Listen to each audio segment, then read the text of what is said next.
Hello friends, সবাই আশা করি খুব ভালো আছো। আমিও ভালো আছি। শুভ দুপুরের সবাইকে শুভেচ্ছা জানিয়ে আবারও চলে এলাম তোমাদের সাথে লাঞ্চের ভিডিও শেয়ার করতে, আড্ডা দিতে, কথা বলতে চলে এলাম। তো দেরি না করে আমাদের এসো বসি আহারের ট্যাগ লাইনে আমি কি দিয়ে লাঞ্চ সারছি তোমাদের সাথে দেরি না করে শেয়ার করে নিই। আজকে সোমবার, আজকে তো আমরা নিরামিষ খাই, তোমরা সবাই জানো। তো কি নিয়েছি লাঞ্চে তাড়াতাড়ি বলে ফেলি।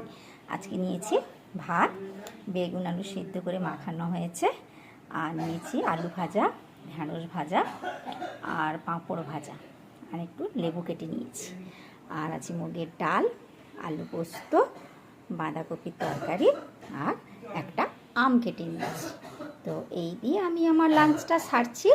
তোমরা সবাই কী দিয়ে লাঞ্চ করছো আমার সাথে অবশ্যই শেয়ার করো। আর সবাই খুব ভালো থেকো, সুস্থ থেকো। আজকে আসি, আবার কাল দেখা হবে। বাই।